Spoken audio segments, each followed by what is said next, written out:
Have you ever felt like you don't truly belong anywhere? Not in your friend circle, not in your family, not even in places where everyone else seems comfortable.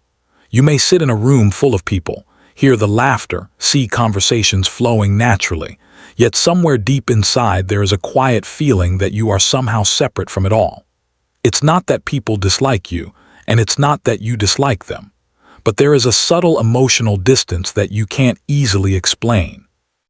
It feels like you are present physically, but emotionally you are standing just outside the moment, watching life happen instead of fully being part of it. Many people experience this feeling at some point in their lives, but for some individuals it becomes a constant background emotion. It follows them from one environment to another. School, work, social gatherings, even family events can sometimes trigger the same quiet thought. Why do I feel like I don't fit anywhere? And the confusing part is that there may not be any obvious reason for it. On the surface, everything might look normal. You might have friends who talk to you, coworkers who respect you, and family members who care about you. Yet the deeper emotional connection that creates a sense of belonging often feels missing. This feeling rarely appears suddenly. In most cases, it develops slowly over many years through small experiences that shape the way you see yourself and the world around you. Sometimes it begins in childhood. A child who thinks differently, asks unusual questions, or feels emotions more deeply than others may start noticing early on that they don't experience the world the same way as the people around them. Maybe they were the quiet observer in a loud environment, or the thoughtful one in a group that preferred simple conversations. Over time, these differences can create a subtle awareness that you are not quite like everyone else. As people grow older, they often learn to adapt in order to fit into their surroundings. Humans are naturally social creatures, and the desire to be accepted is very powerful. So many individuals begin adjusting parts of their personality to match the expectations of the environments they enter. They might change the way they speak, the way they behave, or even the interests they show in conversations. At first, this feels like a normal part of social life. Everyone adapts a little, depending on where they are. But when someone spends too many years constantly adjusting themselves to match different groups, something unusual can happen. They become very good at fitting in on the surface while slowly losing the sense of who they truly are underneath. They learn how to act in different environments, but those roles never feel completely authentic. Around certain friends they behave one way, around family they behave another way, and in professional settings they adopt yet another version of themselves. Eventually, this constant adaptation creates a strange emotional experience. You can exist in many places, yet none of them feel fully natural. You may appear socially connected, but internally it can feel like you are playing roles instead of living as your genuine self. And when the people around you are interacting with the roles you present rather than the real version of you, true belonging becomes difficult to experience. Another reason people feel like they don't belong anywhere is because of awareness. Some individuals naturally observe the world more deeply than others. They pay attention to emotional signals, social patterns, and the subtle ways people communicate beyond their words. This awareness can make them more thoughtful and perceptive, but it can also create distance in certain environments. For example, during conversations they might notice things that others overlook. They may sense when someone is hiding their real feelings, when a conversation is superficial, or when people are saying things simply to maintain social harmony rather than expressing what they truly believe. While most people move through interactions without thinking about these details, someone with heightened awareness can find it difficult to ignore them. Over time, this constant observation can make social interactions feel somewhat artificial. Instead of simply experiencing the moment, the mind continues analyzing it. You may find yourself thinking about what people really mean, why they behave a certain way, or how the group dynamics are shifting during the conversation. While others are enjoying the interaction naturally, you may feel like an observer studying the environment from a small emotional distance. This doesn't mean that people who feel this way dislike others. In fact, Many of them care deeply about human behavior and relationships, but their minds often operate at a level of reflection that makes ordinary interactions feel less satisfying.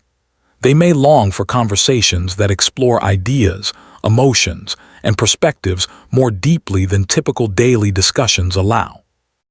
Another factor that contributes to this experience is emotional independence. Some individuals learn early in life that sharing their deeper feelings is not always understood or supported by the people around them.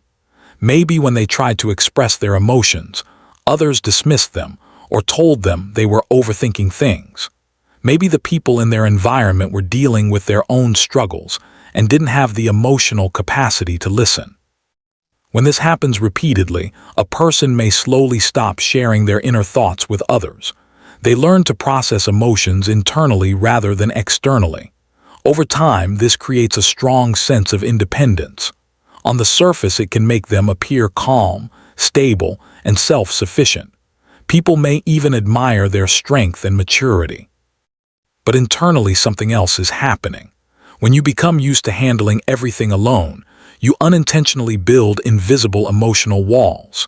These walls are not created to push people away intentionally. They develop simply because you learned that relying on others was not always reliable. As a result, you continue interacting with people, laughing with them, and spending time together, but a deeper part of yourself remains hidden behind those walls. When the deepest parts of your thoughts and emotions are rarely shared, it becomes difficult for others to truly know you.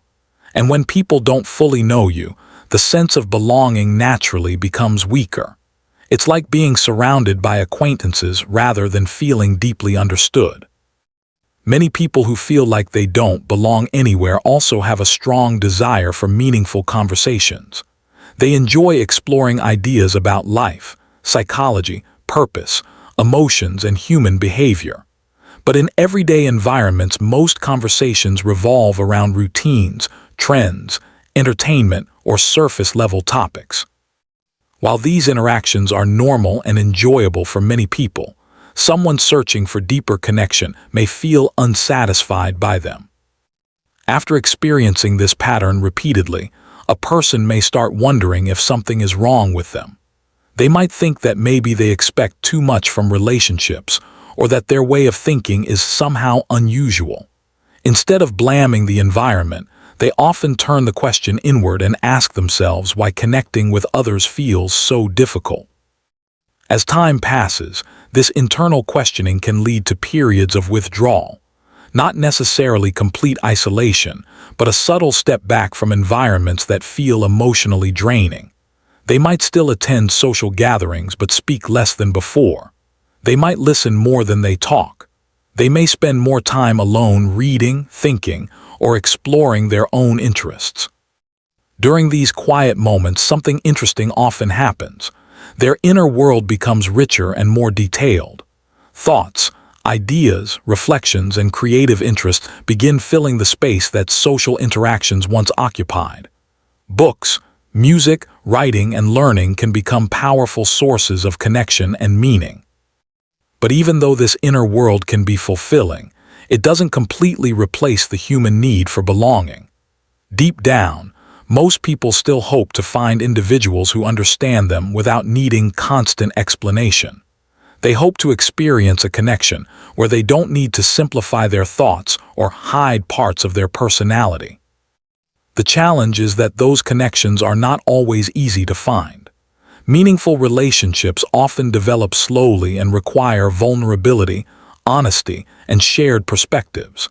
In fast-paced social environments where interactions are brief and casual, these deeper connections may take time to appear. Because of this delay, many people temporarily believe that they simply don't belong anywhere at all. But in reality, the issue is often not about belonging. It is about environment and timing. Human beings exist in incredibly diverse communities, and not every environment is designed for every personality. Sometimes the places we grow up in, study in, or work in are simply not aligned with our deeper interests and perspectives. When someone spends years in environments that don't resonate with their inner world, the feeling of not belonging can become very strong. Yet life has a way of gradually expanding our environments. As people grow older, they encounter new communities, new interests, and new perspectives.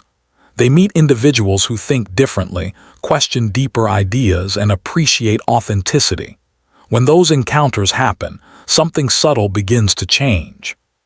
For the first time, conversations may feel natural instead of forced.